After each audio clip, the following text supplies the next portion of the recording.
तो दोस्तों आज के इस वीडियो लेक्चर में हम बाउंसिंग बॉल का प्रोग्राम सीखेंगे जिसमें कि साइन वेव को यूज़ करके मैंने बाउंसिंग बॉल बनाया है।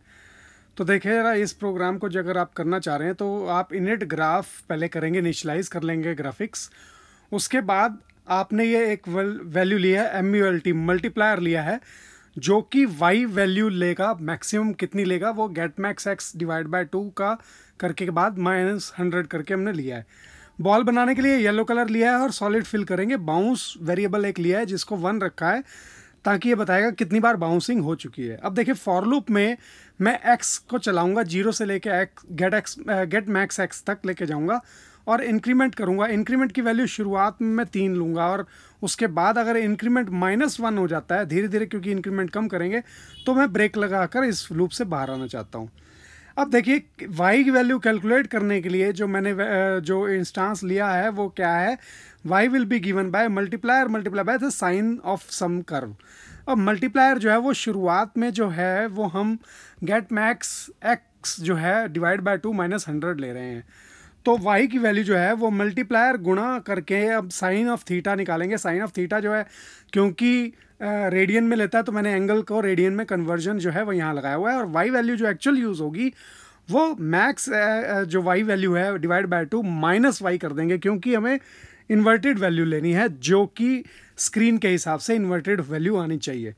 अब एक इफ़ ब्लॉक लगाया है जो कि y ग्रेटर देन अगर गेट मैक्स है y डिवाइड बाय 2 अगर हो जाता है, मतलब कि बॉल अगर टप्पा खा जाती है पूरा, तो हमें क्या क्या चेंज करना होगा। उस केस में हम एंगल को 0 कर देंगे, मल्टीप्लायर को 0.8 टाइम्स कर देंगे पुरानी वैल्यू से, और बाउंस को एक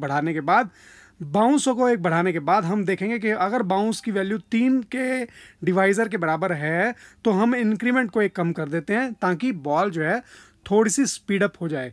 इसी तरह डिले को भी हम 4 मिलीसेकंड्स कम कर देंगे ताकि जो डिले है वो कम हो जाए। दैट मीन्स बॉल जो है वो थोड़ा स्पीड से टप्पा खाने लग जाए।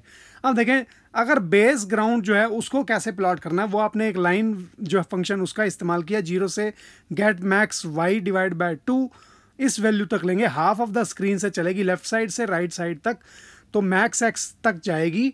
और ये बात आप बार बार करेंगे। तो ग्राउंड बनाने के बाद आप पाई स्लाइस का इस्तेमाल करके बॉल बनाएंगे, फिर डिले लगा देंगे कुछ टाइम के लिए। dt जो है वो टाइम इंटरवल है जितने के लिए डिले लगेगा। उसके बाद बॉल को क्लियर करने के बाद आप दोबारा से एंगल जो है उसको 5 डिग्री बढ़ा देंगे, और क्योंकि डिग्रीज में ले रहे हैं तो वो रेडियन में कन्वर्जन जो है वो हमने y is equal to something जो हमने लिया था कैलकुलेशन ये वाला, यहाँ पर वो रेडियन में कन्वर्ट होकर ऑटोमेटिकली दोबारा प्लॉट होने के लिए y को इवेल्युएट कर रहा है। तो आप देखें 5 बढ़ते बढ़ते एंगल जब 180 तक पहुंच जाएगा तो हम दोबारा से एंगल को 0 कर रहे थे। इसके बाद आप गेट CH ले रहे हैं और उसके बाद क्लोज ग्राफ कर रहे हैं, आप ग्राफिक्स को बंद कर देंगे और आप रिटर्न कर लेंगे। तो देखें जरा आउटकम कैसे आएगा। इस तरीके से बॉल आपको दिखेगी बाउंस होती हुई, और देखिए खूबसूरत से बाउंस हो रही है ये बॉल। आशा करता हूँ आपको प्रोग्राम समझ में आ गया होगा। आप लाइक कीजिए, सब्सक्राइब कीजिए और शेयर कीजिए इस चैनल को। Thank you very much.